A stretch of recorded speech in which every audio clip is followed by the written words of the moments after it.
The crop show of intense polarity, oppression, and chaos in this window of ascension is actually a good thing. It can be easy to be swept up in the despair, the disempowerment, and the anger that many people are feeling as our old systems start to crumble. Those old systems are now very obviously visible as being anchored in the old paradigm and lower consciousness of us versus them, a small few holding and abusing power and resources while many suffer. But if you know what this time period is actually for and what the potential for us is as humans, which, by the way, is mind-bogglingly amazing, everything that's happening now makes way the heck more sense. And instead of feeling impending doom, this window becomes something we can actually be excited about and that we can intentionally receive the most benefit from. In this YouTube Live that I gave a couple of weeks ago, I answer 3 key questions. How to not get sucked into the feeling of disempowerment and worry about the unknown that's so prevalent at this time, why the window of ascension looks like this, and how to make the most of this incredible opportunity for consciousness rising. My name is Karen Cheong, and in this YouTube Live session, I discuss what the hell with this window of ascension. And even better, to give you the jump in resonance you need for change, I give a powerful meditation supercharged with frequency work that I call a Group Frequency Calibration for free. So hang in there for it. It's where all the awesomeness starts to happen.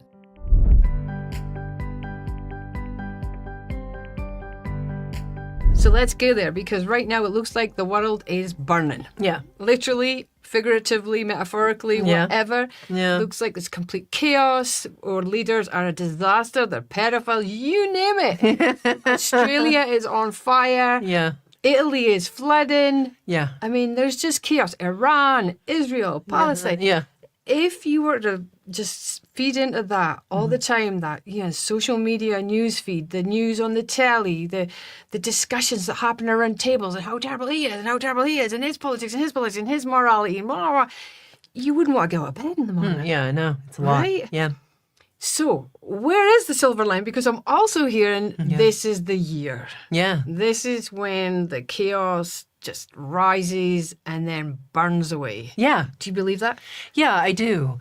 So, we've been talking a lot about this solar system upgrade, so if you don't know what I'm talking about and you want more context, watch the YouTube Live from last session in January and the one that we gave together in November. Mm-hmm. So, and that sounds glorious because it is, right? When you have this massive upgrade that happens in the Earth, the planet that we're standing on, and then of course our star, the sun, you think amazing. This is going to be incredible, and there is that opportunity to really move into a higher dimensional order of consciousness.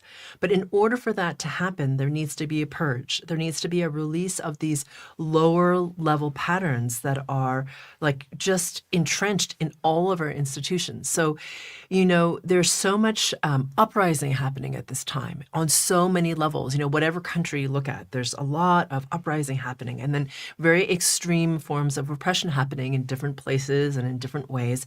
And you could think like, what is going on? Like you said, it can just feel like there's nothing I can do, and it can feel really disempowering, and it can feel like a really dark time.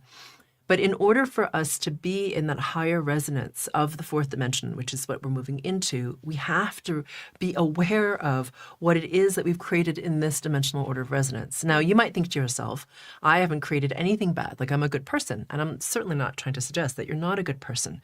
But within us, within our own patterns, we have our own patterns of oppression. We have our own patterns of greed. We have our own patterns of scarcity and all that stuff. And so because we are creator beings and our reality reflects us, whether we've been like active in it or complicit by just not saying anything, it's basically what's up right now. And it's really this time where we get to see it, take accountability for however we've contributed to it, release the patterns that have contributed to that in our field, and then rise. That's a lot. Yeah, it is a lot. Right? Because when you look up there and you see it's easy to feel helpless. Yeah, for sure. So are you saying then that what we do can impact that chaos. Yeah.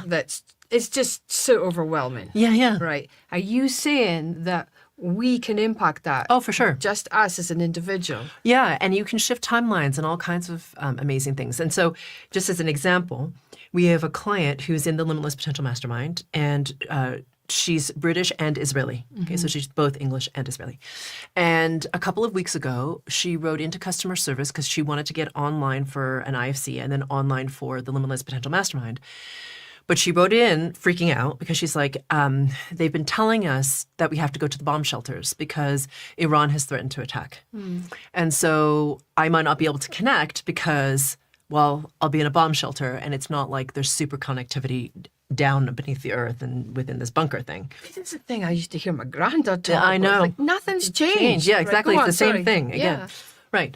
So, and of course, it's like very terrifying. I mean, anybody who has to like deal with that reality, it's not like a very pleasurable thing. No. And so she's in the fear of it. Everyone in the city is in the fear of it. And so they're all preparing to go into these bomb shelters. And so what was amazing was our customer service team, who's awesome, wrote to her and said, just remember that you have control over your resonance. So remember that and to focus on that and see what can happen. So it was interesting. It's sometimes you just need a little bit of a, you know what I mean? Something to like jog you out of the pattern that you're in. And she's like, that's right. I can do that. So she didn't really have an outcome, right? Because she wasn't thinking, okay, well, I'm going to particularly shift this, that, or another thing. She's like, but I can make myself feel better and potentially the people around me. So I'm going to work on myself and raise my resonance. And she said as soon as she did that, because she like claimed her power in a way in that moment, she felt this shift. And then within an hour, there was no threat anymore, apparently, from Iran. They didn't have to go into the bomb shelters. Now, isn't that kind of like interesting timing, like within an hour? Yeah. So can you shift things? Yes. But we're told over and over again in this time of chaos, you can't do anything. You are disempowered, which actually only amplifies this sort of suppressed rage, right? Which then feeds the disempowerment. Yeah. And then it just creates more of the cycle of disempowerment, fear, anger, over and over again, which then causes us to be up in our heads and really think it doesn't really matter what I do, right? And then we're in this state of disempowerment. And then what we're doing is we're creating more, because we're creator beings, disempowerment, fear, anger. It's kind of this interesting thing that happens. Yeah, like a vicious cycle. Yeah. Right, let's come back to that then, because I feel like sometimes folk misunderstand what you mean when you say you're a creator being. But because the words have been kind of used for manifestation. Yes. Right?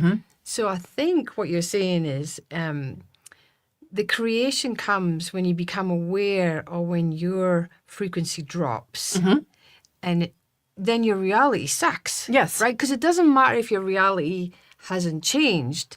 You feel sucky in your reality. That's right. Right? Yeah, exactly.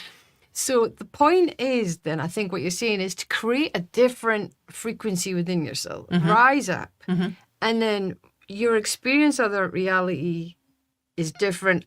And now I'm asking, I know I'm like, it's a process in my head, right? So, because I want to get into the nuance of it, because I feel like a lot of folks think, well, if I'm a creator being, then I should create this amazing car parked outside my house and I should have a 5, but I'm a creator being. And then, of course, it doesn't happen. The way the thing is going to, and then none of this works. Yeah. Right? Right. It doesn't work. It's just, yes, well, I'm not doing this anymore. Yeah. Right. So a way to get in there, because we are talking about a year that's supposed to be fantastic and it doesn't look like that at all. Right. Yeah. So what I'm getting at is then, what do you really mean by creator being? Just let's really pick it apart. Yeah. Right.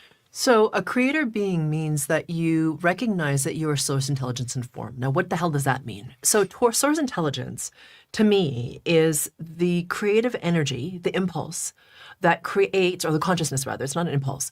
It's an impulse created by a consciousness. That's more accurate.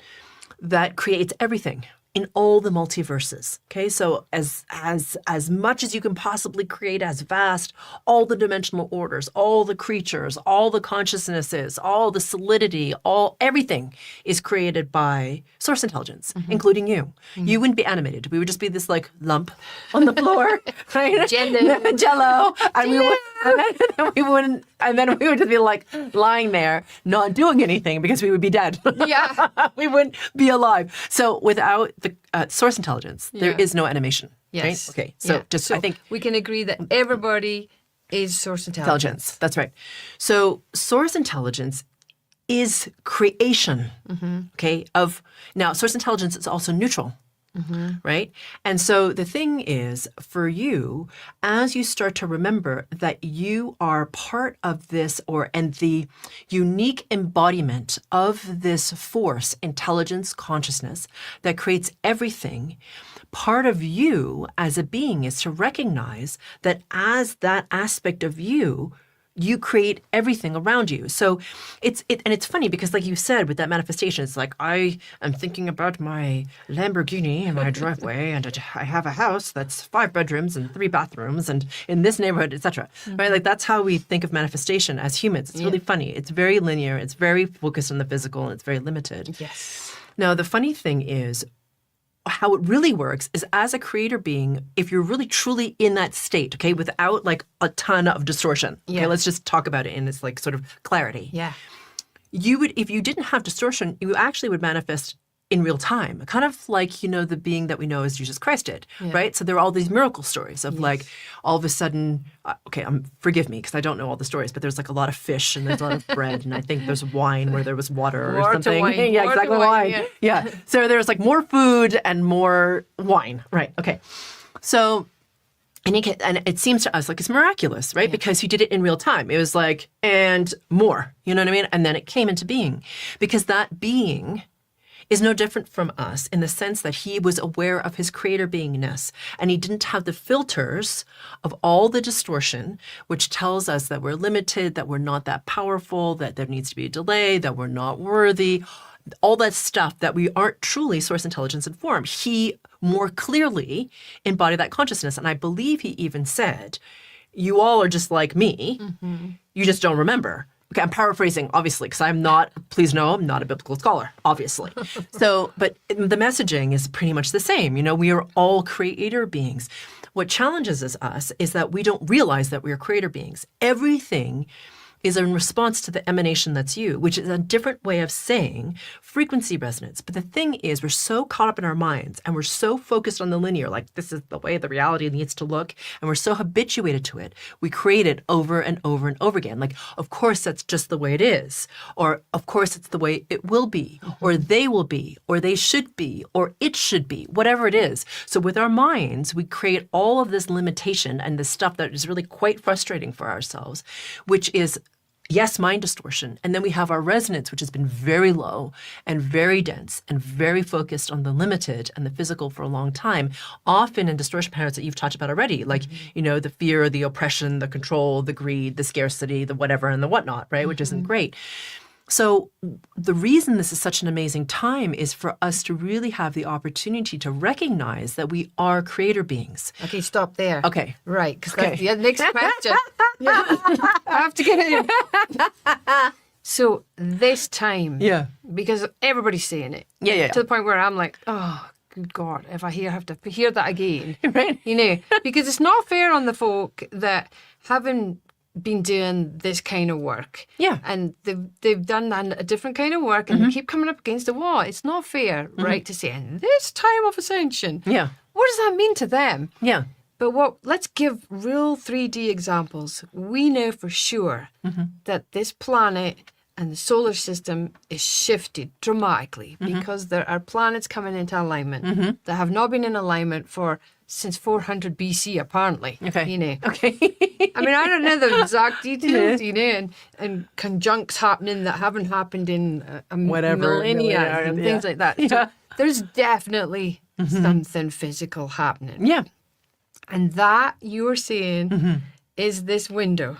Yeah. So it's kind of explain what that does to us. So it's interesting because, you know, if you're into Western astrology, there's a whole bunch of like stuff pointing to this time being the way it is. Yeah. And I don't know anything about Western astrology, so don't ask me. I don't know. Yeah. And then, of course, if you're into Chinese astrology, you know this is the year of the fire horse, which is all about movement and momentum and breaking down of old things and the rise of new things and transformation. And like if you look at whatever happened in years of the fire horse, like 60 years ago, you'll see see there has been like tremendous breakdown of old regimes, old way of thinking, all that sort of stuff. And then new ways of thought or new technologies have come through.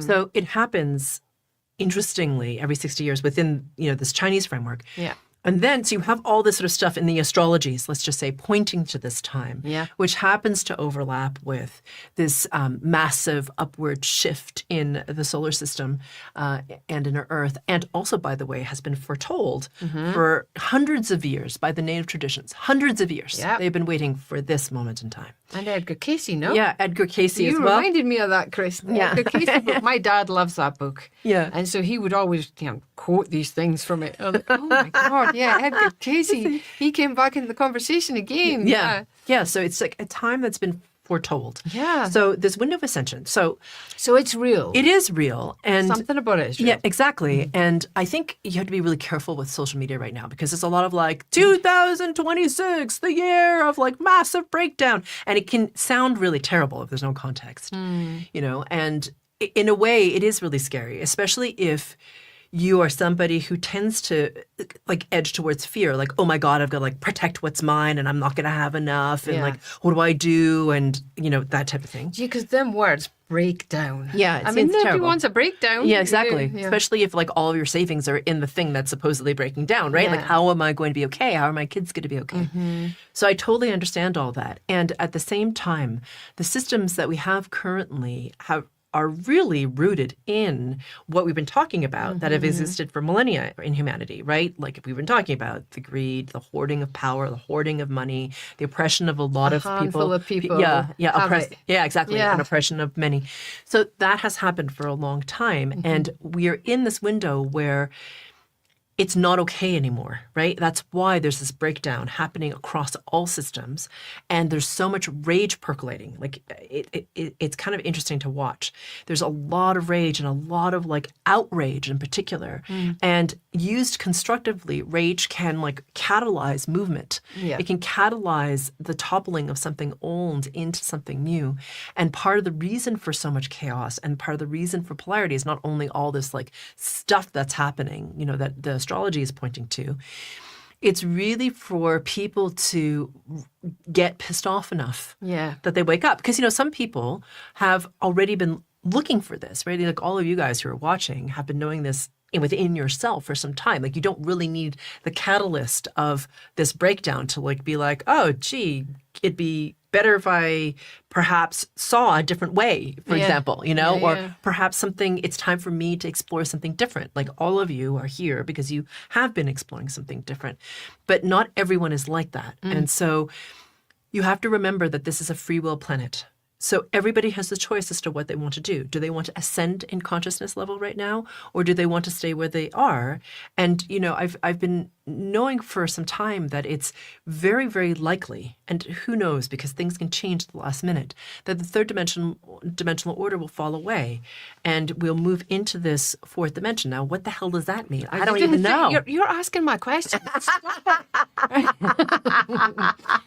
Yeah, what does that mean? Because that can be scary to some folk. Oh, right? for sure. But what, we wake up one morning and the house and the dog and everything are gone? Yeah. And we're in the clouds? Or half of your family's gone and half of them are still there, and I don't know. 12 foot tall. Yeah, exactly. I know Pam, my friend, would love that. She'd like to be taller. You know, yeah. What does it actually mean? Because they've been saying that for a long time. Yeah, I know. And I really feel like this is the year that is very possible. Now, the thing is, and I realize this is frustrating for most people, but like, it's funny how as humans we want certainty. It's like we want to know exactly what's going to happen on what date so we can be prepared. But you don't have that? No, I know. I know. Like, what the hell good are you? I know. Are you supposed to be doing that for us? Well, the thing is, if you knew all that in advance, then you would be in your head. Yeah. But the whole point of this time, you just wouldn't do the work. Yeah, you wouldn't do the work, and you wouldn't stay present in the moment because you'd be planning for this thing that might be happening, as opposed to learning to stay in your center, cultivating the practice of being present in your body in this moment and being in surrender, as opposed to like calculating like what the potential odds are and how to navigate to whatever outcome you think you want with your mind. This really is, in order to move into that fourth dimensional level of awareness, you have to be in your heart space as opposed to the head. The head. I was just going to say, this sounds like a shift. Yeah. Because, we have been so head-based. Even our education system went from, I remember even at school, we were taken outside to the forest to look at the leaves and everything. That's gone. Yeah. We were taught cooking and how to cook and art. sew and There was art. and all that. That's gone. Music. We had music 3 times a week. I hate it. But anyways, we had it. And I learned all the traditional songs. Thank you, Mr. McBay. But all that's gone. And I would agree. Every Indigenous culture or group or tribe that I've met, they all speak from their heart. Whether it's literally telepathic because they don't use their mouth, or they have this kind of song that they weave that everybody feels and hears and senses what they're saying. And we're all, well, I got an A+ and 90% in my exam, therefore I'm a very intelligent being. Let me tell you how the world will be. Yeah, exactly. So, right, now, I know that you're going to do something with this because you already started doing this. The shift to the heart, to the heart. Yeah. And you've been feeling that call. Yeah. Just like everybody else has been talking about that. This big breakdown is the breakdown of that mind, the ego, and we're now going to move back into this space in the heart. Like Hearth Math have been saying. Yeah. It's huge. Yeah. And we've been avoiding it. Yeah. But now your work is about pulling us back in there. Yeah. I'm talking like this because I want folk to know that there is answers, there's tools. Yes. And it's funny. I feel like as much as we want this, like as much as we think we want the certainty, like of all the answers and the timing so we can feel safe. Yeah. The weird thing about that is that it's a false sense of safety because you're actually still trying to control the outcome with your mind, right? But if you move into your heart space, and it sounds like a little bit airy-fairy, I just want to say that, and I acknowledge that because even if you told me that about 2 or 3 years ago, I probably would have been very irritated by it. Yeah. But there is... Because it's an intellectual concept at that point, exactly. Right? Yes, and then you have to get to the point in your resonance. And I say this not as a like, like I have this, you don't. It's nothing like that. But I'm telling you because it's possible. But in the movement into the heart space, it's felt or you're aware of it. For those of you who are not feelers, please don't freak out, okay? It can be, you can be aware of a shift even if you don't quote unquote feel, okay? So for some of you out there, you're not feelers. So what happens is the heart space just like expands into the infinite. So it's like your heart space like plugs in somehow. Or your awareness of your heart space, that's probably more accurate, plugs into this infinite sea of brilliance that is you. Like, and it is so exquisite and so like full. There's no room for fear. Okay, let's stop there. Yeah. Because if somebody's right in the darkness right now. They're like, screw you. Yeah. How do they get from there to there? They might even be doing the work and feeling like crap. I'm not feeling any of that you're talking about, and I've been doing this for years. Like that. I mean, are they going to get that breakthrough? Does everybody get that breakthrough? Well, I think that's a choice that you have to make, right? And the more that you, and again, I realize this is so infuriating potentially, but the more you yearn for it and the more you attach to it, like, I have to get this because I want to get to this outcome. Yeah.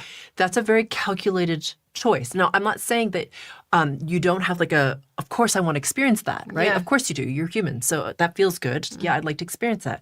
But if it becomes something that you narrow down into because you're so terrified that if you don't, you're going to miss it and you're going to be screwed like everyone else.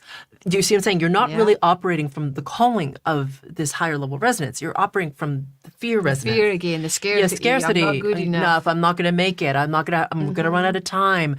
All that stuff that we all feel, or I'm not worthy of it. And it doesn't matter what I do, I can never get there. Okay, so all that is wrapped up in those distortion patterns that are very heavy. And so what is, if you're experiencing a lot of like purge, a lot of these heavier distortion patterns, know that in this time, you're going to feel heavier distortion patterns because they have to come up and out.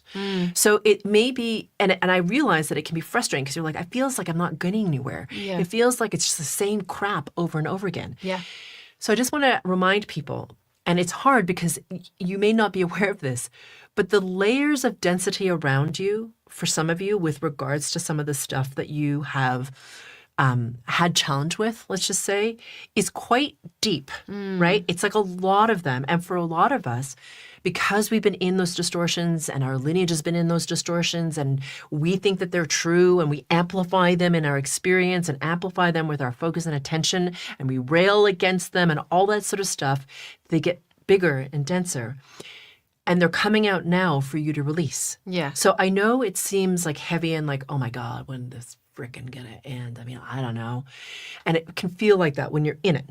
And believe me, I know what this feels like. I've gone through it too. It's not like I'm excluded from it. But what happens is that as you're purging, if there's some part of you that you can be like aware, okay, wait a minute.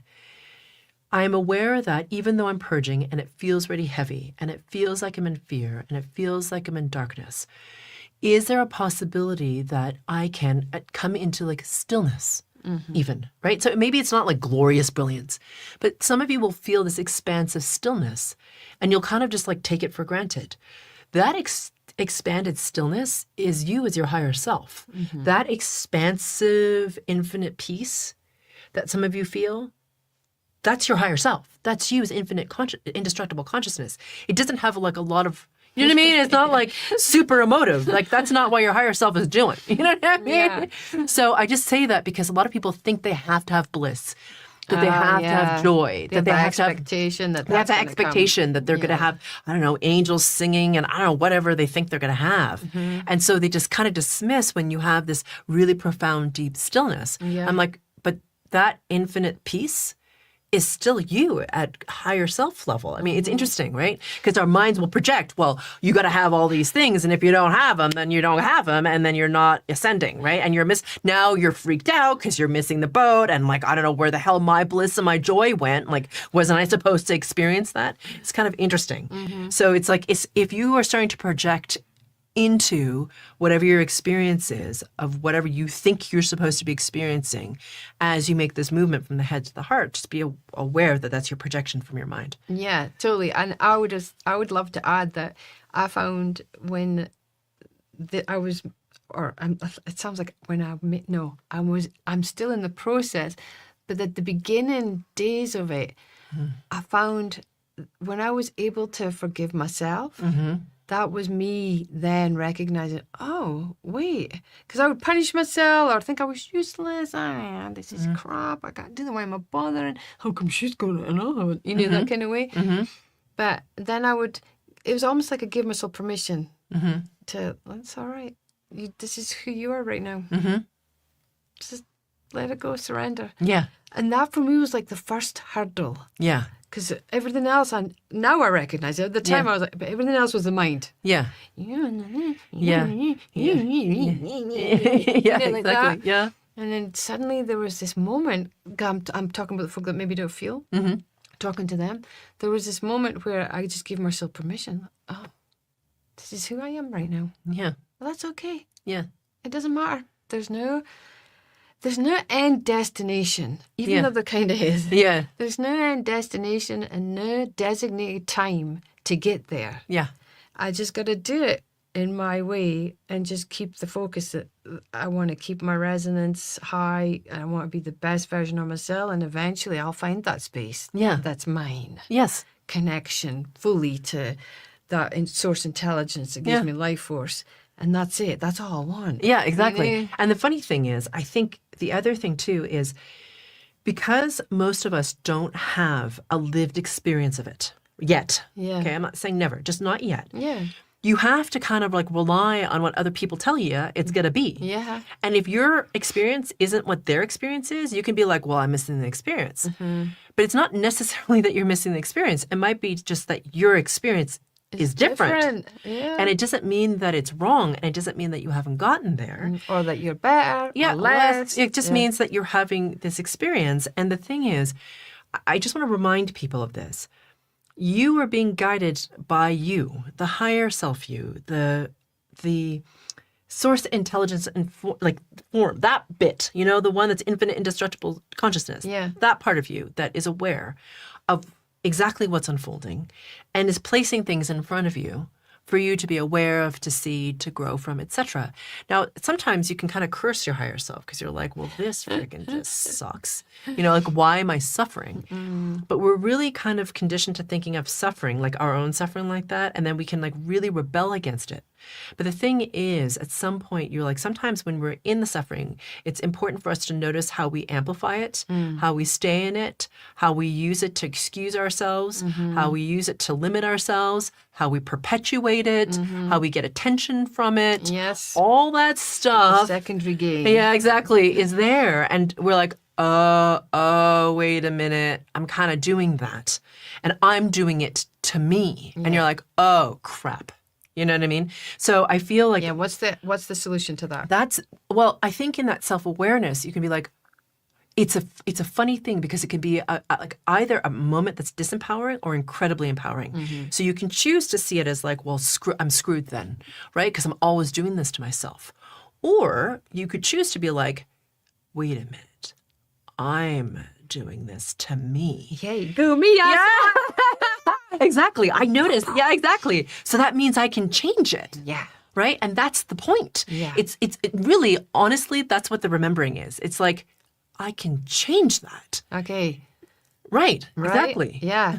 Now, I just want to bring that right back because I'm aware that there's probably tons of folk out there that have questions. Yeah. Bring it right back to this year. Okay. Let's come back to where we're at in the consciousness, what's happening on the planet. What do you think about all of this? I know that's a big sweeping general conversation, but what do you want to do in this? Like you're seeing this now happening. Yeah. What do you want to do? Well, it's funny. It's so intense. What do I want to do? It's funny, I'm the reason I'm hesitating and waffling like this a little bit is because what I want is changing in the sense that this is going to sound totally irritating. I'm sorry. I'm realizing what I want is often so lame in contrast to what can be. So the potential of it. And I'm noticing more and more where I will limit myself. Right. Like I'm noticing like, for example, this is a little example. The other day, I'm sitting at my desk. And as I'm sitting there, I have a sense of something's just changed in the field. And I know it has something to do with me. And I know it has something to do with this fall. And I can feel it. And I'm emotional because I can feel how big it is. You know what I mean? And there's this moment where it's so beautiful that I actually start to cry. Yeah. But there's no story around it. Now, there's part of me as the like rational sort of human Karen who's just like, and what the hell was all that? You know what I mean? Yeah. Where I'll just try to figure it out or project onto it or try to make it stop or whatever. And I had this moment where I was noticing myself trying to like quantify it. And I'm like, why am I even bothering to try and like condense it? Because I don't know yet. And I'm realizing like I'm trying to know things before it's time. Because if I really knew what it was, I would know right now. But I don't. So it's kind of like allowing me to a greater and greater degree into surrender to allow for the great unfolding. And I'm starting to recognize and start to feel what I feel like we're going to start to move into more, which is this embodiment and this awareness on multiple levels of consciousness. Right. I've only ever met one being in my life ever in New Zealand who does that now. That has been doing it for probably since he was a kid. Since he was a child, decades. He's in his 60s now, where he's able to be in his body, mostly function. Actually, he does quite well. Yeah, he does quite well. Yeah, he does. I'm just teasing. Yeah. He functions as like a person at this level, and yet he's aware of multiple levels of consciousness. Oh, yeah. Right now. And it sounds like if you ever speak to him, and I remember when I first spoke to him, like he would speak in riddles and I'd be like, I have no idea what he just said. It seemed really wise. I kind of got it, but it's because he was speaking at different levels of consciousness. And I was trying to figure it out with my mind. I was just going to say, and he speaks, like I was saying before, he speaks to that heart space, that resonance there. He doesn't talk to here. No, he doesn't. He just doesn't want to. He's not even interested. No. He wants to talk to here. And he's trying to like open this. At least he was for me. Yeah. And so, anyway, I feel like that's where we're going this year. Right. Where we're starting to be in this thing where we have been like A lot of us have been incarnating for many lifetimes, waiting for this time. Yeah. And it's not just about spiritual awakening. Like a spiritual awakening to me is like, it's the floor. It's like that's when you start to recognize, realize, feel, be aware that you are infinite indestructibleness in form, even if it's just for like a second. Yeah. Right? That's the floor. Yeah, it doesn't matter as long as you get that. It's Yeah. like, Oh, yeah, exactly. And it could be just, by the way, just this feeling of like tremendous expansion. It could be like you feel merged with the universes. It could feel like any number of things, okay? So however... I'm in love with everything. Exactly. And I'm in love with the brilliance of life, and I'm so grateful for who I am and the choices I made. Whatever. It could look like any number of things, yeah? Just try to give examples for people, yeah, to recognize it. Yeah. You know? So you have this like feeling sense. And then it goes away because you go into your humanness. Yeah. But what will happen, my feeling is this year, in this window of ascension, which is, in part this solar system upgrade that's happened, and also these waves of very long high frequencies that are coming through to help us, it's to be in the embodiment and to recognize what's happening on multiple levels of consciousness. And you might ask yourself, like, who the hell cares about that? Like, why do you want that? I mean, for God's sake, it's enough to like just deal with what's happening in the physical. Why would I want to have the higher dimensional levels of consciousness? But the thing is, you have to remember at those higher levels of consciousness, there is no fear. There is no scarcity. There is no limitedness. There is none of this weirdness that we do with our heads. And there's no like lack, really. And so when you're aware of those multiple or higher levels of consciousness in your embodiment, it means what you choose to experience, what you get to experience. And everything about how you feel and what you do is fundamentally altered. Yeah. Yeah. Yeah. All right. And I would like to leave it there. Yeah. Because I have a feeling that folk will Yeah. probably have questions. Yeah. And I'm also aware that, for people that are watching and kind of wondering, that shift from the head to the heart and stuff, I don't know, because people are not getting our mails. I kind of want to give a shout out, if I may, for the SMA retreat. Because I know some people actually thought there was a waiting list. Yeah, I know. That was weird. It's strange what's happening.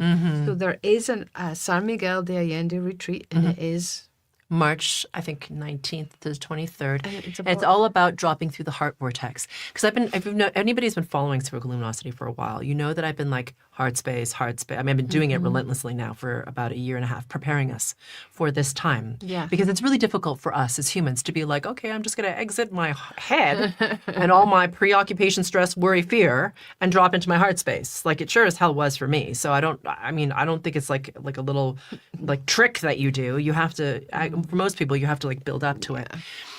But the wonderful thing is now we've got, for anybody who participated in the 3-workshop series, Invitation to the Higher Self, that was unwrapping the gift of source intelligence and form. That was a really pivotal thing that we did. And for the San Miguel de Allende retreat, we're really starting to become aware of, explore, dive into the heart vortex, holding the embodiment and starting to cultivate our awareness of higher dimensional orders of being. Okay, just break that one down, because the heart vortex, right? Talk about the importance of that. I'm sorry, I was going to pass it across. Yeah. But let's break it down, because them words, folk have an idea, or some folk are like, what does that mean? Yeah. The heart vortex. Yeah. What's so special about that?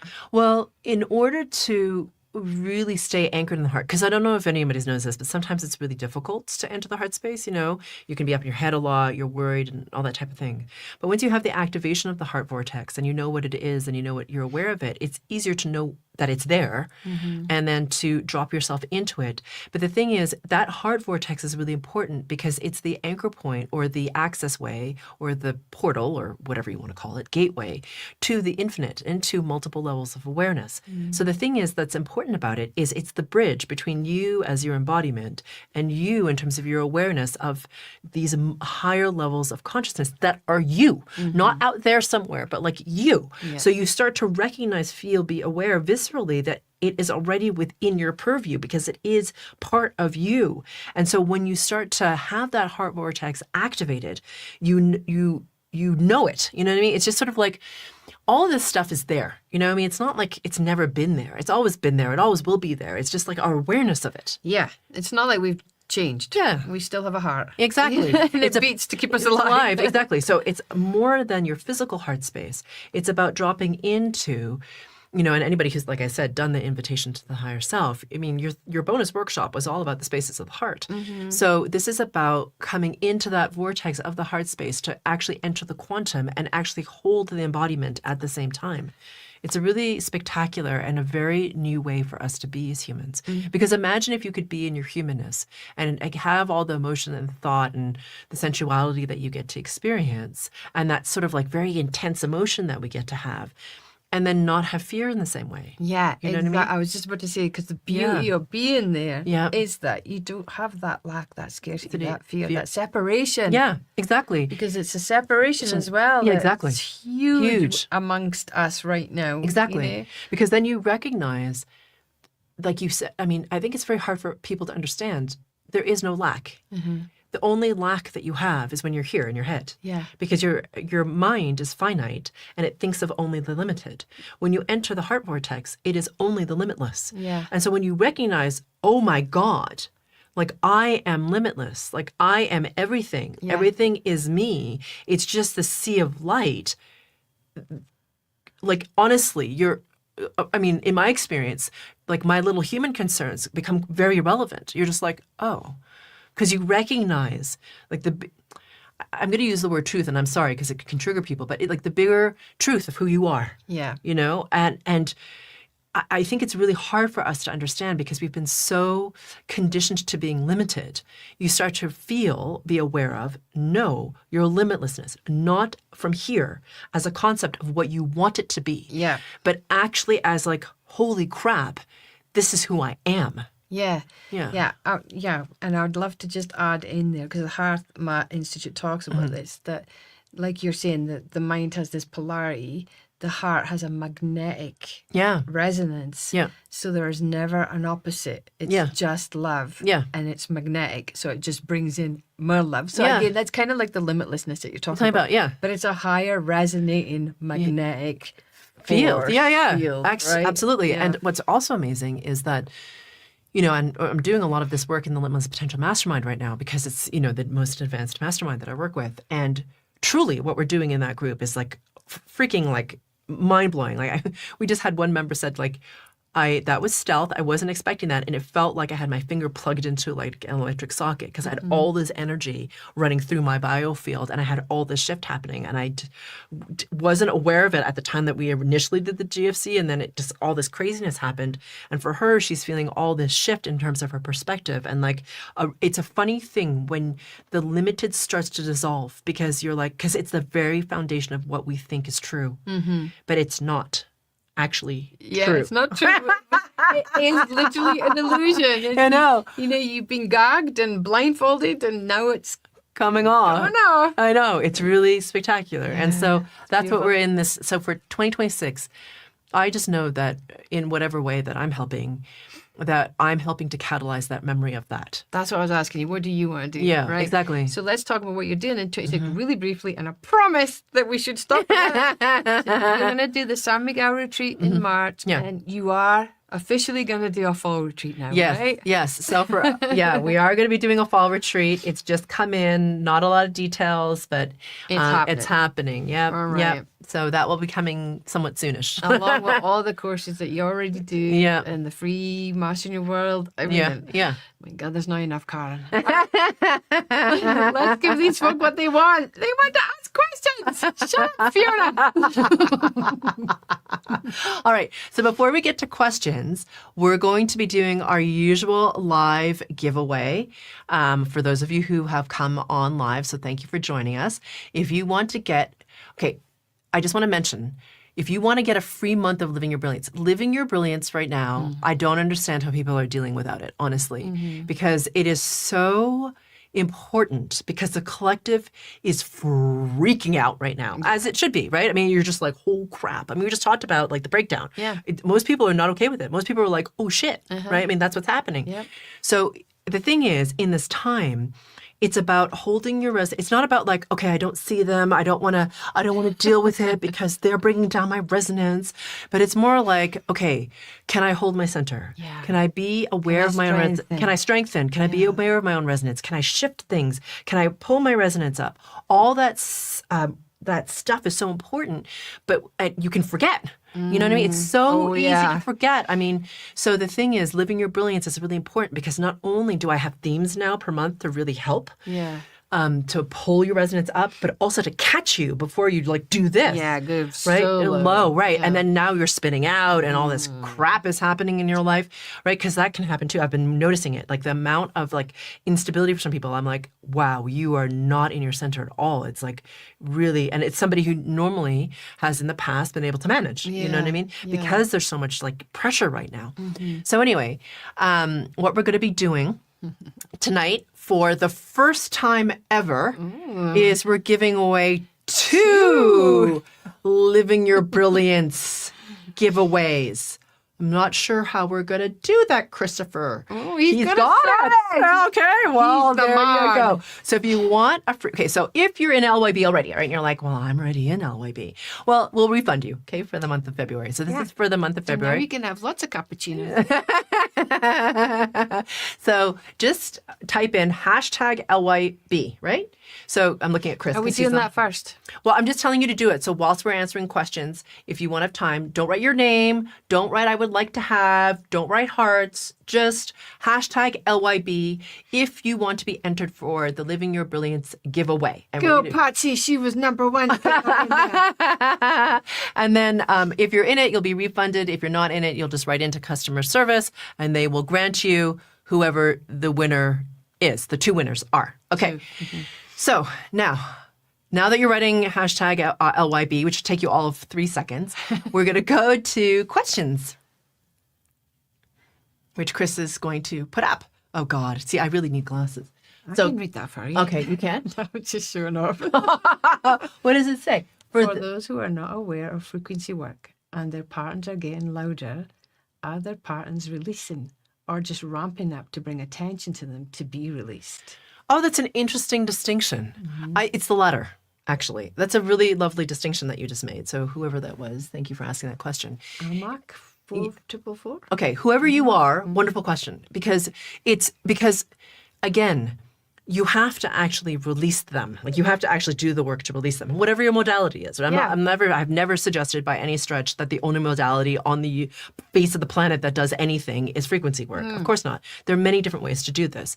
So the patterns have gotten loud for those who don't do frequency work, who haven't been doing a lot of internal work or whatever it is that you're doing, for you to see them. So you're like, wait, do I want to have this anymore? Yeah. And if you follow that thread and you keep going, you're like, not only do I not want to have this, I want to start perpetuating it. I want to stop amplifying it. I have control over this in the sense of like I'm creating it. So if I have a greater degree of accountability, things can shift. You see, that's kind of like where it leads you, however it leads you there. But to answer your question, it's a latter of your two questions, which is it's bringing it up in order to be seen.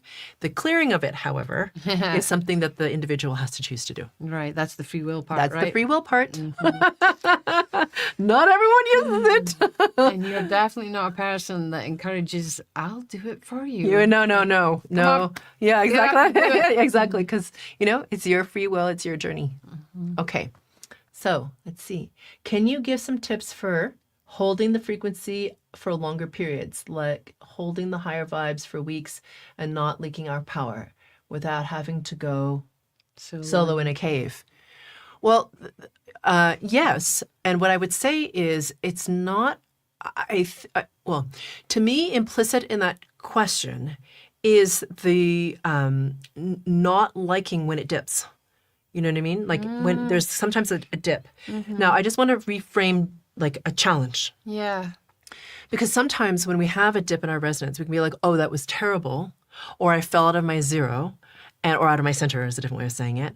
And that was like horrible. And I never want to do that again because it feels bad. Yeah.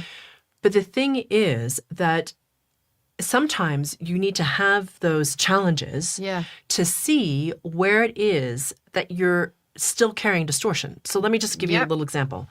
So like even for myself, I still do it, right? And I used to, for everybody who's been watching me for a while, like, I'm admittedly had been very much a control freak, right? So I was always afraid of my own fear. Like I was always managing it. I was always afraid of my own scarcity. I always wanted to like not have to deal with it. I was always like kind of manage my emotions so I wouldn't have to deal with it. Yeah. So, for example, the other day I was, and the people who are in Limitless Potential Mastermind have heard this story already, but over the weekend, we had friends who came to visit us from out of town. And they shared with us like a new investment opportunity. And I was really excited about it. And I was like, oh, I'm a super yes. And Chris on his own was a super yes. And I was like, well, yeah, let's do that. And so anyway, they leave. And on Monday morning, I decide, okay, well, I need to, in order to do what I feel is a yes, I need to liquidate our assets because we don't have the cash to do what it is they've suggested. Yes. So, okay, so I call a very large institution and many times, and I thought it was going to be a very simple, like, can you please do this for me, done. But 6 hours later, multiple phone calls later, it's like still not happening. And now I'm starting to notice that I'm getting very frustrated and I'm very, very angry and I'm up in my head. And I start to have this really weird fear that I'm just going to be in this endless fight with them and I'm never going to be able to get to our money, basically. Yeah. All right, so I realize when I go into my personal meditation, like I'm so consumed with my mind and so in my own distortion, right? And I'm like in scarcity now and like we're fine, okay? So just for everyone to know, it's not like like in scarcity at all, but in my little brain, I'm having this experience as if we are. It's like totally ridiculous. Yeah. And I realize this and I'm like, okay, I need to move back into my heart space. Yeah. So I move into my heart space. And I enter the sea of brilliance and I realize, oh, this is just silliness. Like, like all my little mind concerns. Yeah. So anyway, I, get out of my meditation that morning and I'm just going to start to work and, think I'm going to go back to have this phone call and have to call yet again. And I check my bank account. I don't know why, but I just checked it for fun. And I looked at it and all the funds are in my bank account, even though they told me it's going to take at least 5 to 7 business days to process. Just process it before you even get the funds. So my point is, even for me, because I don't exclude myself from it, right? No. Well, you're human. Yeah, exactly. You have dips. And it's like, it's to not be afraid of the dips because the dips are there to show you something and to be aware of like, oh, look, you just got very consumed by this pattern, time to chuck it. And I remember at the time that I was going through these patterns, my own distortion patterns of scarcity, a friend of mine had texted me being like, how are you today? I'm like, don't even ask. Don't even ask me. I'm in the throes of freaking scarcity, like up the ass, okay? So I don't even want to hear about it. I don't want to talk about it. So like we know like we can be aware that we're in it and still be in it and not enjoy it, but realize, wait a minute, this is something that I need to pay attention to. Yeah. Okay. So that said, I also will say, so how do you keep your resonance up? Well, what I would suggest is you be really mindful of how much social media you're consuming and how much media you're consuming, to spend more time outside in nature, to be aware of what's happening in the collective field, but notice that if you're getting pulled into it and really work to pull yourself into your center and to do what you can to come into your center more and more, and to know that if you're hitting periods of frustration because something is up for you, it's because you're in this really opportune time to release this thing, which you need to in order to get to a higher level of resonance. Yeah, for sure. So I hope that gives you context. It was a lot longer answer than I was planning to give.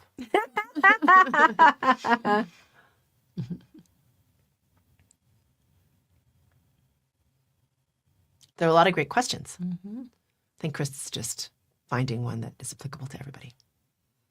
What inner shift helps someone stay open-hearted and grounded during instability instead of falling into survival mode? And how does that change impact the people around them? Well, what was the first part? Shift helps someone. Yeah. So what I would say is before you even think of your open heart, I would say come into your center. That's your biggest thing because it's really difficult to be open-hearted when you're in fear, right? Just because those two like states are very incompatible. The in-between state, which is important that I think people forget a lot, is to be in your center. So really present in this moment in time, centered in your body, aware of your connection to source, meaning aware of not only your connection. In that state, you're going to be aware of a connection, but as your state rises, as your resonance rises, you realize you are source and form. But it's hard to access that when you're in that fear space, yeah?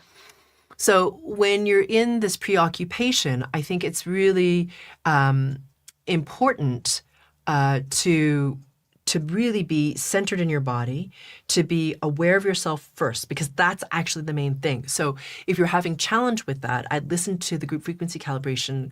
I think it's called, oh my gosh, it's on the website. It's like a quick acceleration centering into the zero or something this. Something like that. So I'd listen to that to help pull you into the center. I would say that the GFC that I gave today, actually, for free for everybody who hits reply to our emails, that's going to help you center at a higher resonance.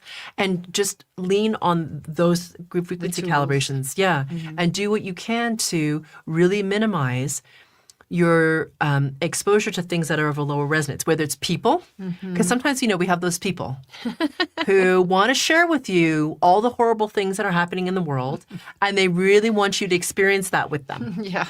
Right? That's how they want to share with you. Yeah. And so to be aware of those people, people in your life, and to be aware of when you can be with them.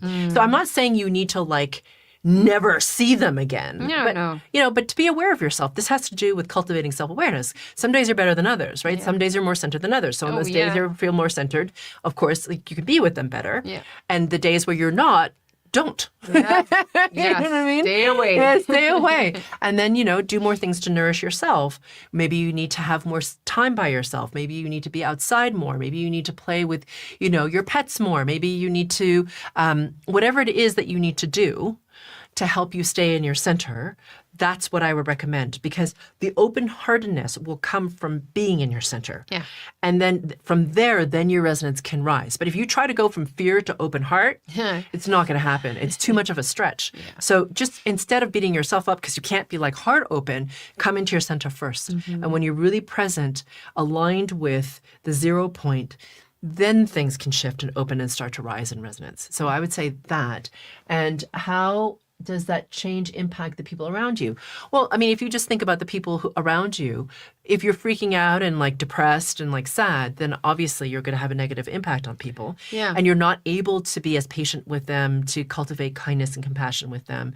So it's really, if you're more in your center, what can happen is you have more of that because you're taking care of you. Yeah. And you're present and you're feeling generally stable, then of course it ripples out and has an effect on the people around you. Were you thinking of something else? No, I was just thinking about that question and how does that change impact the people around them? Because she's talking in the third person there.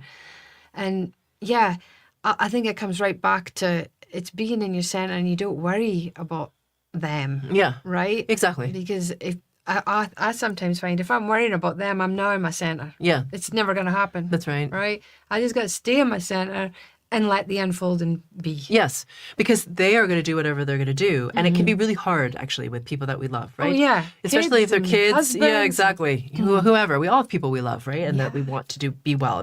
If you love somebody, obviously, you prefer them to be well and happy. And some of us will bend over backwards to try and make them comfortable and happy. Yep. But the thing is, you can't make them comfortable and happy. No. Honestly, they have to do that. They have to choose that for them.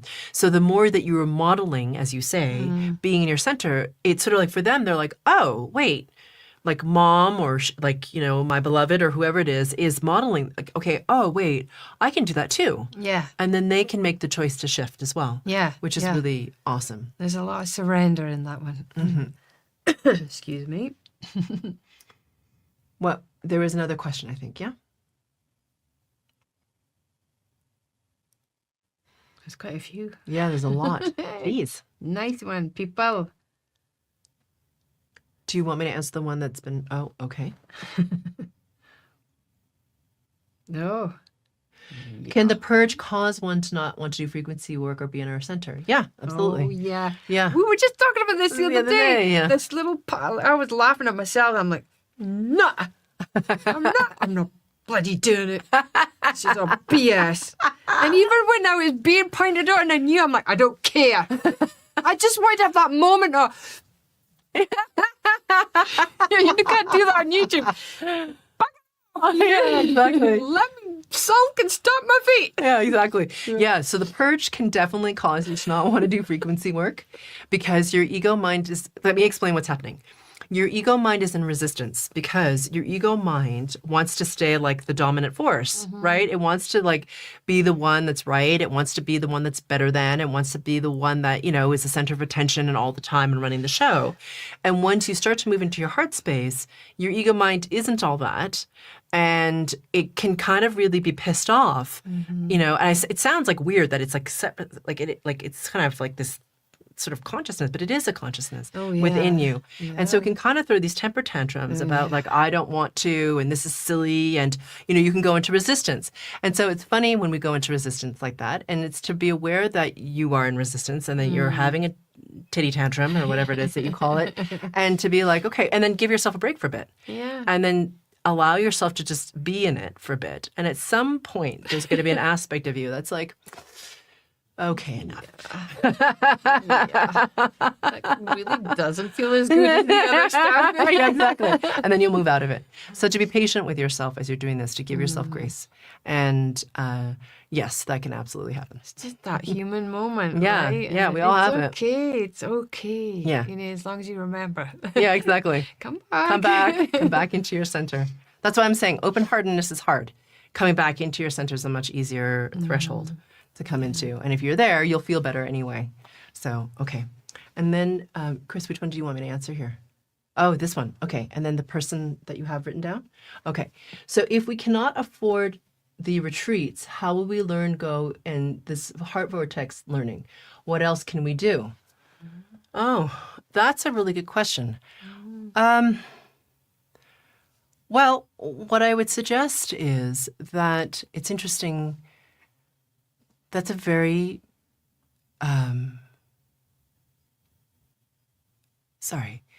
So in that question, there's despair. That's what I'm reading. There's despair and hopelessness and disempowerment. Like, I can't change this. And in order for me to change it, I need to have this thing that I can't have. So I understand that, and I understand the disempowerment of it. And I know what that feels like.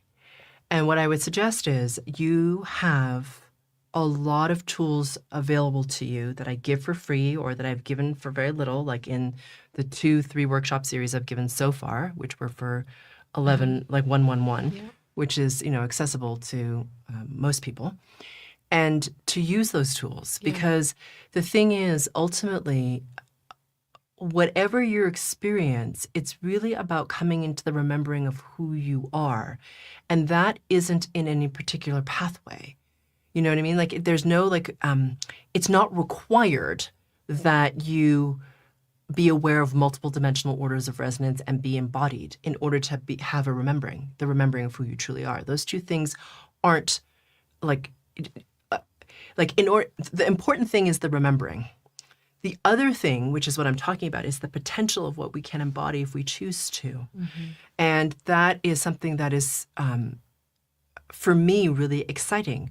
But the thing is, in your challenge with your own despair, your own scarcity, the own stuff that's coming up, it's about seeing that and being like, okay, I need to address this. Yeah.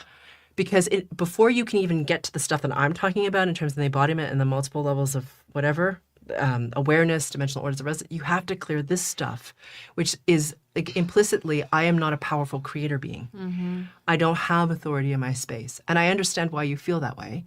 Most people feel that way. Yeah, especially if things are sucky and you can't afford to pay for this, that, the next thing, a bag of crisps, the petrol in your car, it's going to feel like that, right? For sure. But like you say, you always tell us it all comes down to your frequency resonance. Yeah. And it's the same thing with the moving into that heart space. It's about raising your frequency resonance. So that's stage one. Yeah. Right? Exactly. And we're all at that stage. Yeah, exactly. Clearly, or the planet would be different. Yeah, absolutely. And so what I would say is to address those patterns of despair and lack of authority. And then what will happen is your remembering will unfold for you, and it is unfolding for you in the way it will continue to unfold in the way that it's unfolding for you. Okay, so just to know that I know it's hard to believe, but it's given to you in a very specific way in order for you to benefit the most, whatever your path is. So I don't know if that helps. Did you want to add something? No, because I remember being in a place where the scarcity was so loud. huge. I know. Oh. Yeah. And It really was. Somehow inside of me, I realized it's just about clearing. I had my awareness had to be so acute. Yeah. I had to catch every little nuance of what I thought, Yeah. or what I projected, or what I said. Like, it was so many layers and levels of it Yeah. to raise the resonance. Not just sit and do the group frequency calibration, Yeah. but to catch the thought when it passed through, to catch the thought when I heard somebody speak, to catch the trigger in my body. So many levels of it. Yeah. And that was, for me, that was the game changer. Yeah. That's when I really started to rise. And then suddenly all these answers and solutions were coming in. I was like, whoa! Yeah. And for just people to have context, and I don't know if this is too much detail. I mean, the scarcity you were experiencing was quite extreme. I remember at that point in your life where it was really hard. I mean, you were not sure if you could afford groceries. Yeah. I mean, it was really bad. Yeah. And I say that now because the abundance that you live Yeah. in is like so drastically different. And it hasn't been that long. No. I mean, honestly, it's been like a handful of years where as your friend watching you, I was like, wow, that's a really hard place to be. And I also knew you could get yourself out of it. But the only one who could get yourself out of it was you. Yeah. And you just had to, and the thing is, for people who don't know Fiona very well personally, I mean, not only was it like financial scarcity, it was physical. Like you were very ill. So it was like she was hitting, I mean, it was really hard to watch as a friend because I was like, how is she going to do this? But you did. I mean, you really came back from almost dying, to be quite frank.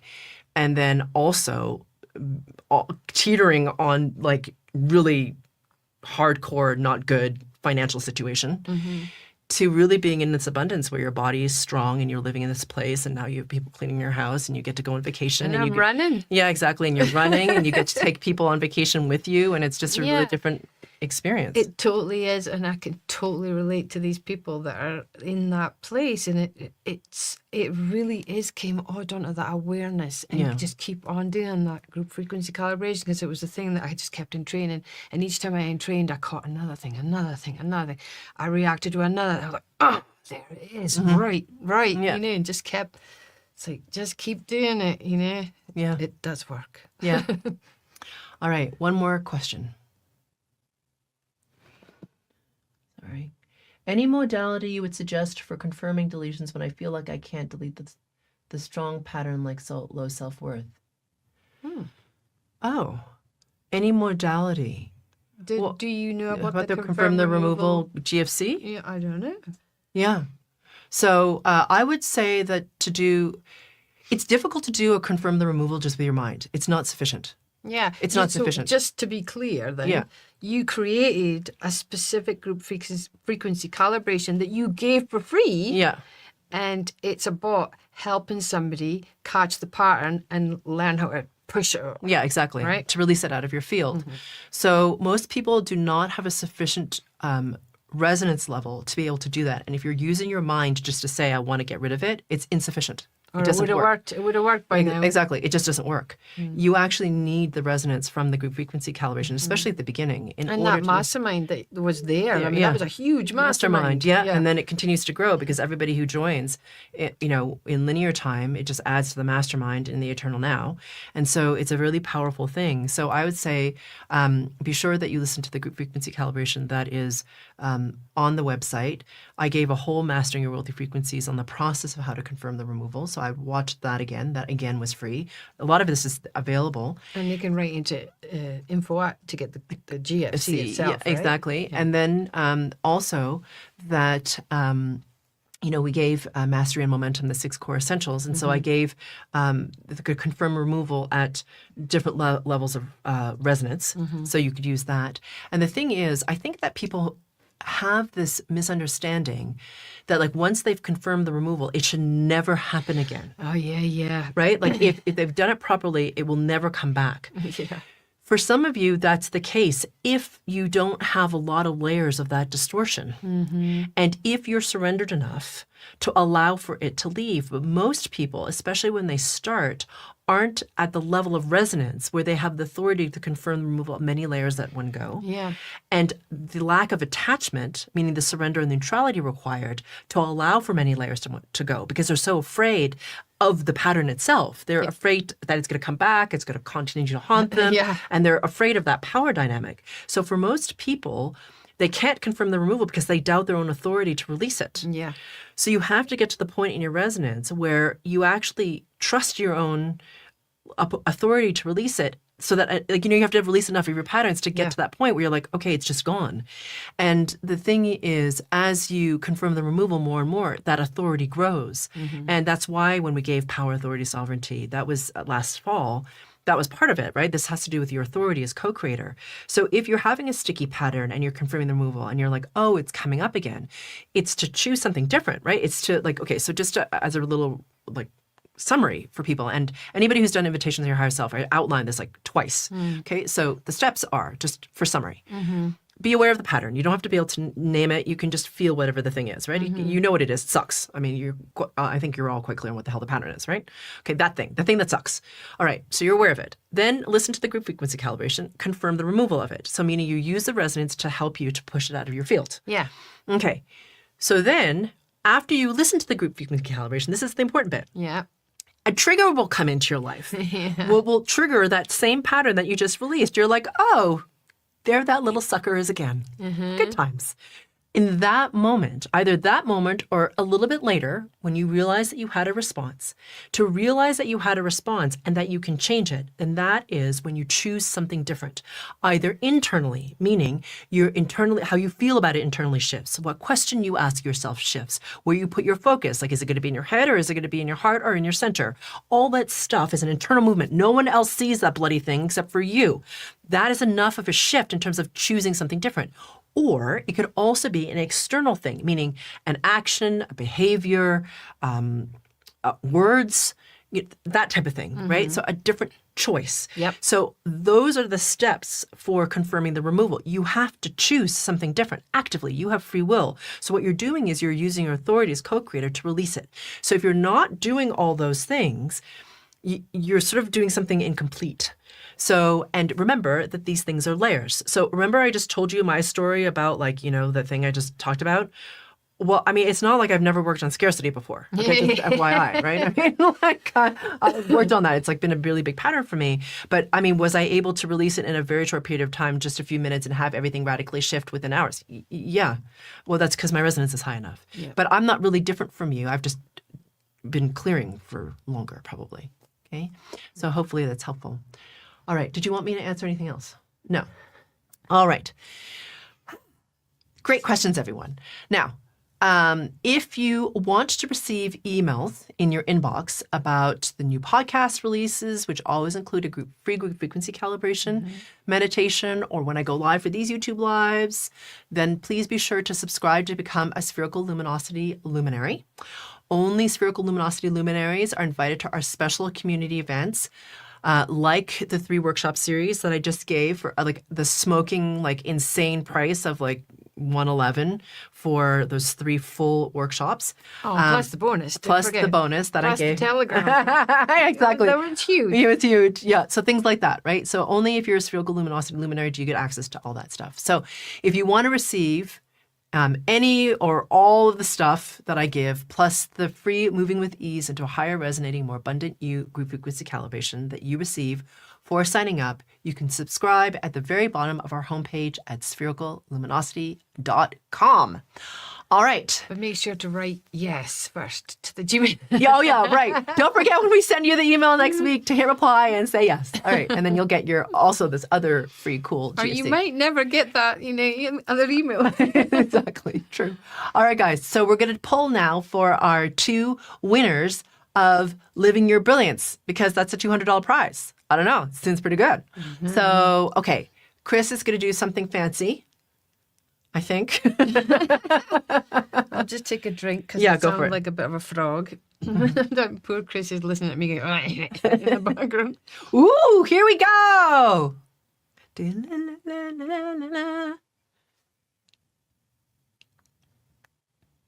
Ooh. Oh, the winner, the first winner is Sarah Gans. Whoa! Congratulations, Sarah. All you have to do is write into info@sphericalluminosity.com saying that you were the winner and you will be granted LYB for free for this month of February. All right, so we're going to do the second one, right? Oh, I like this. Okay, second one. Ooh, ooh, ooh, ooh, ooh. Ooh, the winner is Will Monroe, I think from Australia. So Will and Sarah, all you got to do is write into our awesome Spherical Luminosity team at info@sphericalluminosity.com and they will hook you up with your free LYB $200 prize. Pretty good. Just got to say, nice manifestation, guys. All right, so that is the giveaway. We are about to start the best part, which is the group frequency calibration, right? So we've been talking a lot. We've been giving a lot in this YouTube live, but I'm going to now do a mic change. So we're going to go into just a still photo so you don't see Chris's butt. I mean, through his pants, obviously. I'm glad you qualified that. You know what I mean? Come on now. But he has to mic me, all right? So just, this will just be... Can you imagine? That would be a totally different kind of show. Oh, that's like the guy that's sitting on the Zoom call in his office meeting and the camera's too low. You see the underwear. It's like, Oh, not good. All right, cool. So I'm just going to mic up and then we're going to start the GFC, which is where all this change happens. All right, so just a moment. All right, guys, so we are back. All right, so the reason we gave a longer YouTube live this time, I know it might be late for some of you, is because I think it's really important. And if you notice at Spherical Luminosity, we're starting to put out more content just to help at this time. So let's see. For this particular group frequency calibration, what we're going to be focusing on is that expansive stillness, because that is the resonance of you as your higher self. You may not recognize it. You may not value it. You may want the bliss and the joy and the expansion or whatever else it is that you think that your higher self is, the love or whatever it is. And it is all those things. And also it is this stillness, which is really important at a time when there's tremendous noise. Okay, so that is what we are cultivating tonight. Let's get going. Let's rise together.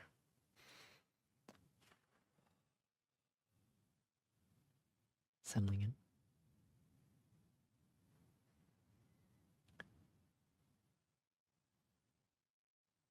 Becoming aware of your body, please.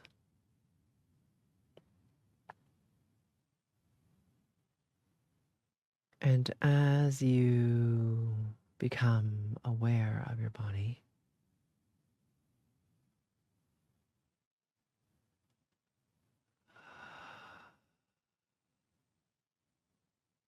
allowing your body to relax,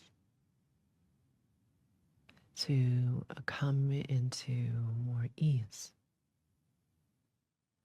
to soften, to take up more room.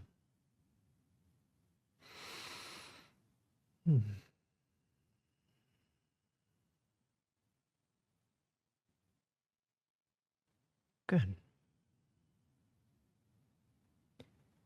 Becoming aware of your heart space, please.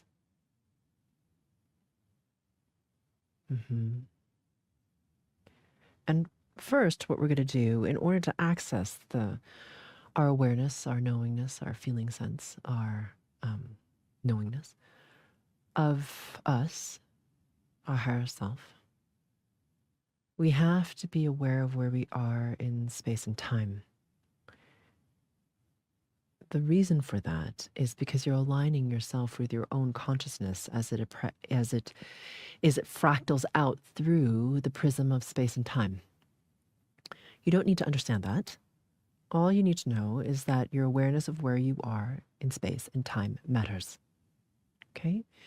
So being aware of your solar plexus, which is between your belly button and the base of your sternum, which is that big, thick bone in the center of your chest where your ribs meet in front of your body. So whatever the center point is in that space for you, please bring your attention there. And as you bring your attention here, using hands or fingers to help you anchor your physical attention focus. Yep. And now becoming aware, please, of where you are relative to this space around you. So becoming aware, please, of the distance between the ceiling to the center of your solar plexus. From the floor to the center of your solar plexus. Front wall to the center of your solar plexus. From the wall behind you to the center of your solar plexus. Left wall to the center of your solar plexus. Right wall to the center of your solar plexus. At whatever rate or speed feels good to you. Okay, so if I'm going too fast or too slow for you, just adjust, especially if you know what it is I'm doing. Good. Still aware of the center of your solar plexus. Okay, we're going to internally triangulate. Okay, so within your own body, which is more precise. So precision is important. It's what helps you feel more centered. It's what helps you feel more grounded, more stable. Okay? Just imagine something like a top spinning at a very high speed. If it's off by a millimeter or so, it can start to really wobble, right? So you're kind of the same. So, okay, hang on a second. Bringing your attention into that center of that solar plexus. Becoming aware, please, of the crown of your head, all the way down into the center of your solar plexus. And then from the ball of your right foot, all the way up into the center of your solar plexus. And then the ball of your left foot, all the way up into the center of your solar plexus. And I will pull us all into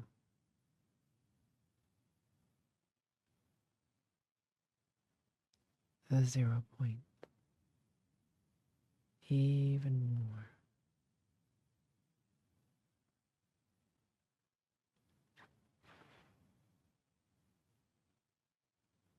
So some of you are really up in your heads, and not very many of you. Most of you are doing quite well. And some of you are really attached to what's going on in your mind. I totally appreciate that and can understand why you're doing that. And you might even be fighting with your own thoughts. So if that's you and you're agitated right now, then please move really slowly.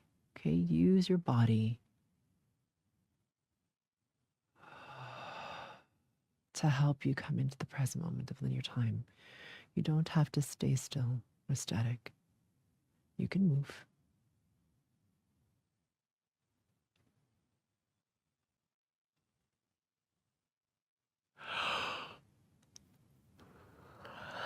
Good.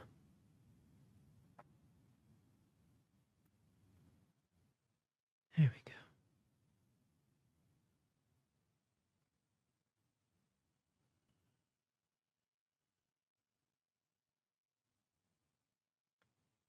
Much better. Well done. Okay, bring your attention now into your heart space.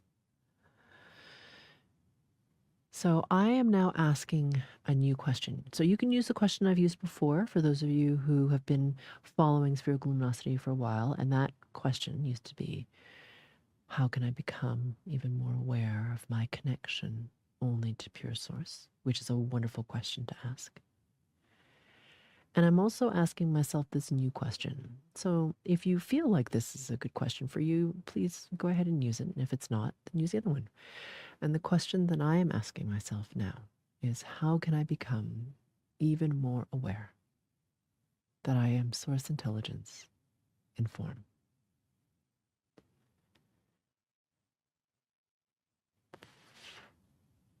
So whatever question works best for you to raise your resonance. And as you ask yourself that question, I'm pulling your resonance up, irrespective of where it began.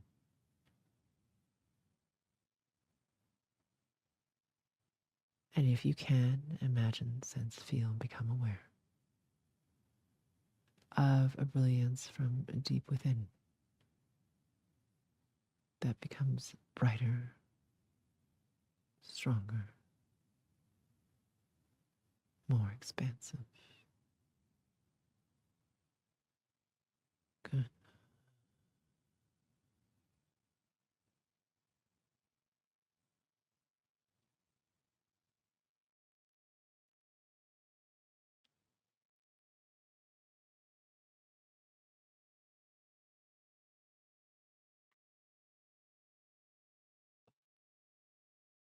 There we go.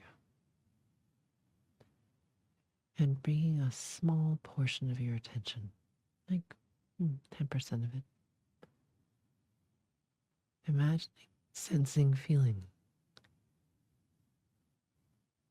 the infinite field of the brilliance of the One.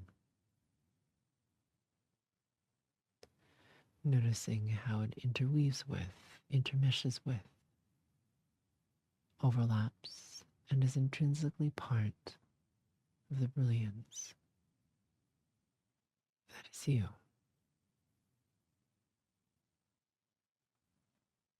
Everywhere, everything.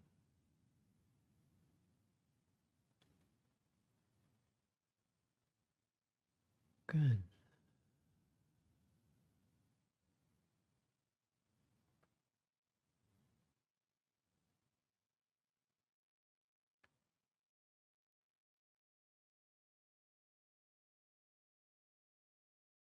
Very good.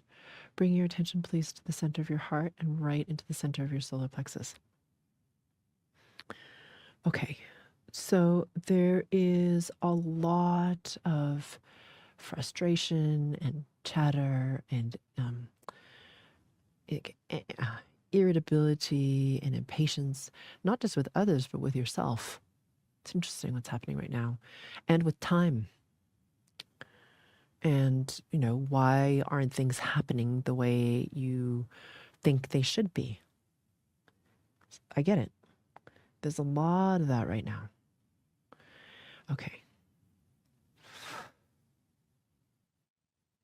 So these are the rule sets, the shoulds of the mind as a result of these distortion patterns of what are really truly non-worthy patterns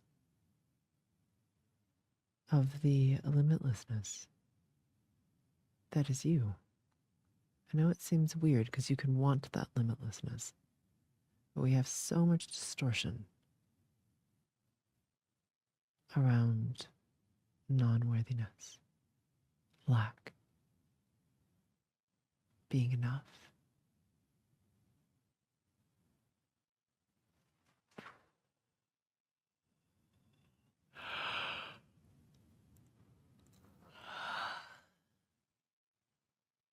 Mhm.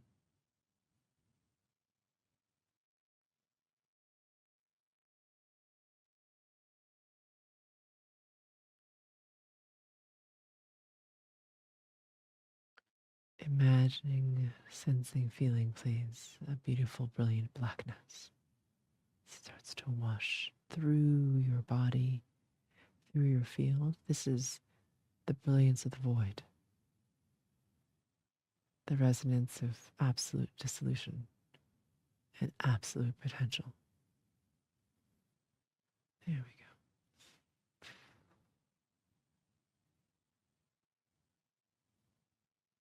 Excellent.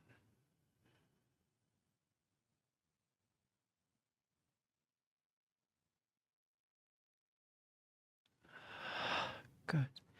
And then right in the center of the heart space, we have two patterns that are amplifying each other that are not helpful. One is a disempowerment pattern, and another is a control pattern. So I want certain things to be a certain way. And then I know that I'm okay, or that I'm more than okay. But I don't feel empowered to do it. Like I'm disempowered.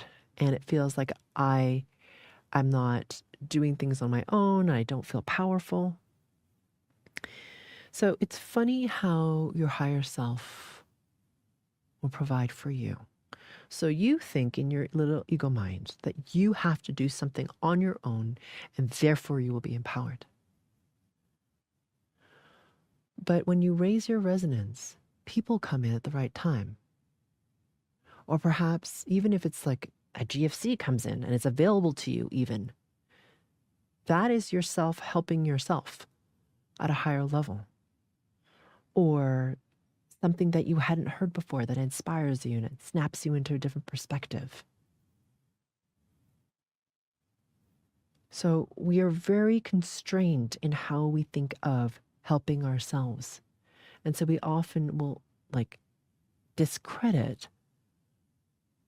what is happening from our higher selves for us in order for us to rise. Even the fact that you are here, that somehow you found me, that somehow you've heard of Spherical Luminosity to do this work at this pivotal time. You created that. I might be the vehicle at this particular juncture for you, but you've created this. Okay? So hang on. We're going to release these patterns, this empowerment.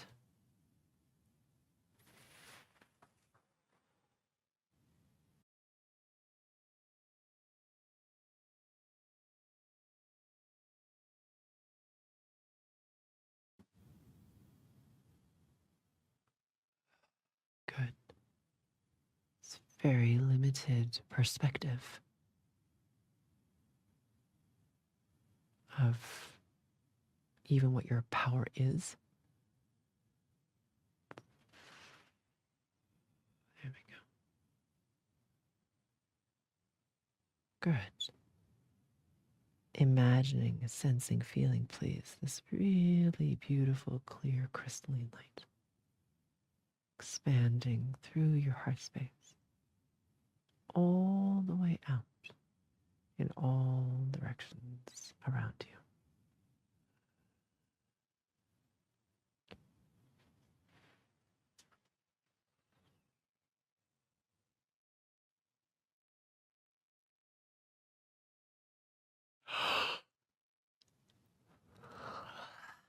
Mhm.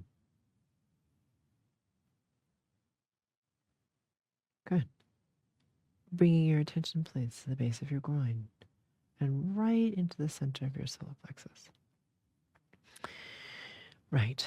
So your mind has a very fixed idea of what it thinks it wants, what it thinks it needs in order to be safe, to be happy, to be successful, to have access to whatever it thinks it wants in order to be whatever you think you want, whether it's awakeness or happy or fill in the blank. Okay. Whatever the thing is that you think you want. Right. So with your mind, you're never going to have enough because you're always in the realm of the limited.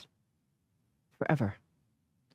It's only when your resonance starts to rise and you start to enter the limitless, okay, which is the aspect of you that is higher self, big ass self. Do you recognize that you really, truly, at a certain resonance level, have access to everything? So helping to release some of this addiction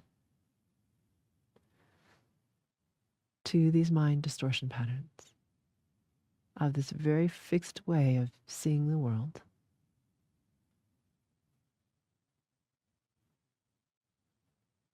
Yeah, and releasing this linearity of, well, it's this way, so it must be. It's the way it is. Because it is condensed in its vibration and has become solid because of your attention, your focus, and your resonance. And that's not to chastise you.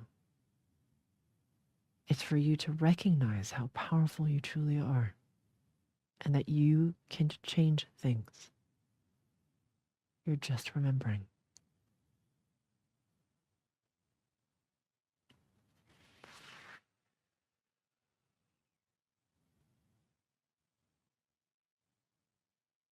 Softening, please. Right into the center of the body. And for a little subgroup here, there's like anger, okay? And it's, for some of you, it's rage, actually, at yourself, at life, at the universe, at God, just pissed off. I get it.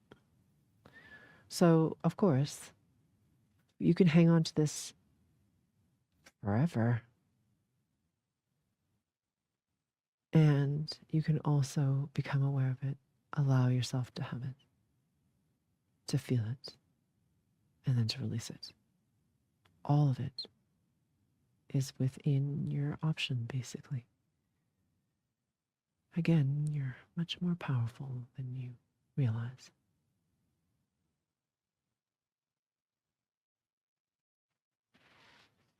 There we go.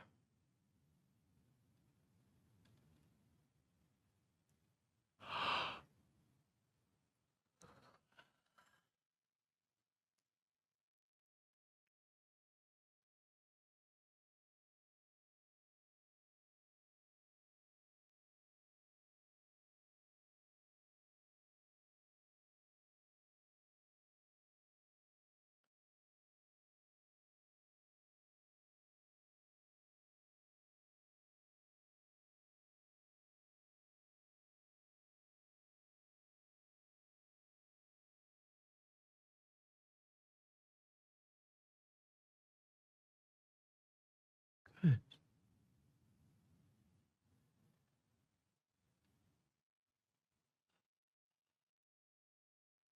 Some of you already starting to perceive, be aware of, sense, feel, or know this stillness from deep within you.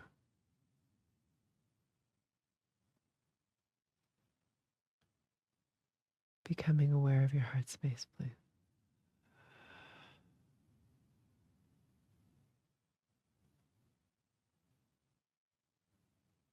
So I'm going to amplify this expansive stillness. This is the resonance of you. You as your higher self, big S self. Infinite peace. Infinite expansion.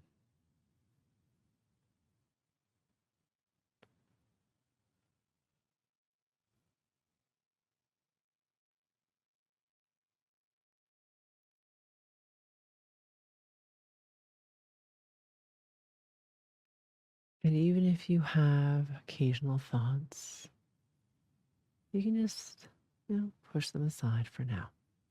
You can think about them later. Choosing to bring your focus into this quiet, expansive stillness.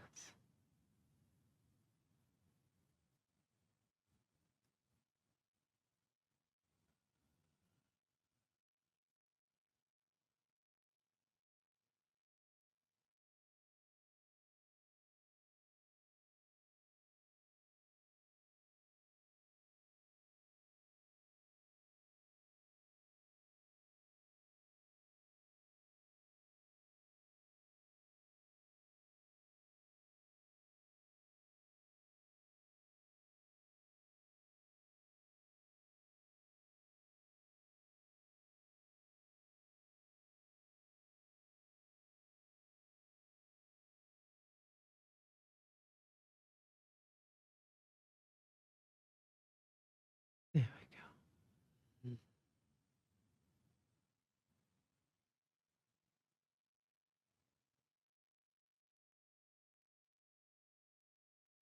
Beautiful. Becoming aware of your heart space, please. right in the center of your chest and your nipple line. Imagining, sensing, feeling your heart space expanding in all directions.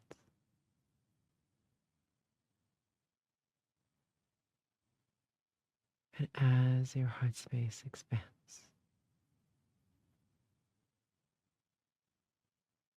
it's filled with the most glorious golden light.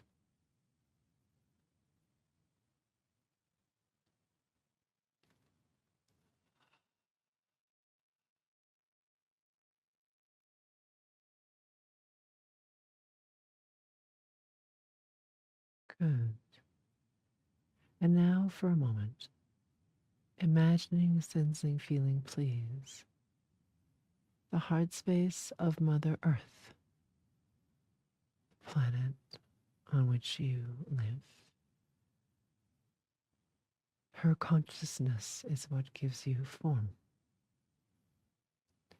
Without her, there is no life on this planet.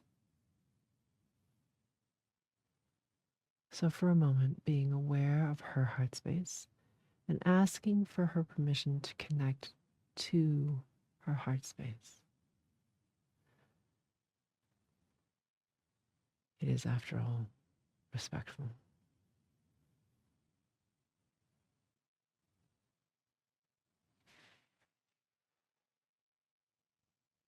Good. And you may feel the love for all of the things on the earth that you love.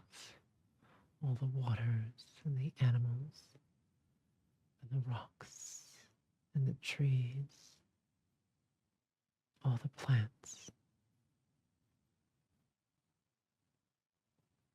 all of these very, very beautiful things that exist because of her. Connecting your heart space with her heart space.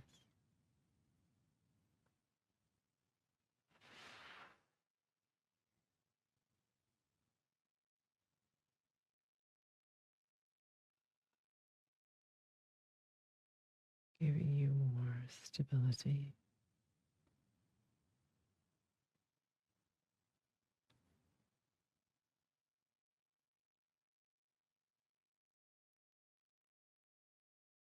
There we go. And expansion. Our Mother Earth is ascending herself. So now, as you are connected to her heart space and she to yours,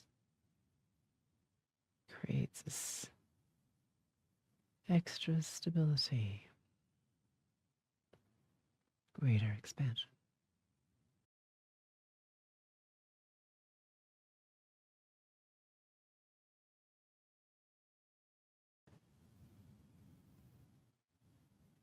Good. Bringing your attention now to that xiphoid process, right at the base of your sternum. And about 3 inches or 7 centimeters directly beneath it towards your belly button. And just going to clear out your pain body. Because as many of you know, your pain body holds some memory of you before the frequency work was done. Just takes a couple of seconds.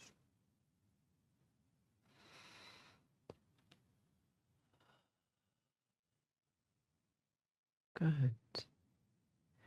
Everyone take a deep breath in, holding it for a count of 7, 6, 5, 4, 3, 2, 1. Exhaling with sound.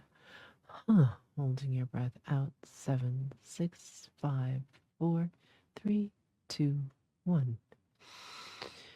Breathing normally whenever that feels good to you. I would recommend staying in this resonance for at least 3 to 5 minutes.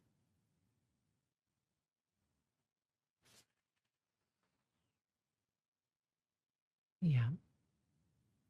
Before you blink your eyes open and look at something inanimate. So if you found this YouTube Live interesting or helpful, if you could please help me out by hitting the like button, as Fiona requested at the beginning, and leaving a comment after the YouTube Live ends. That helps us get our content out to more people who need it. There are a lot of people who need it right now. Thank you, and I look forward to seeing you again, however our paths cross next. Let's rise together.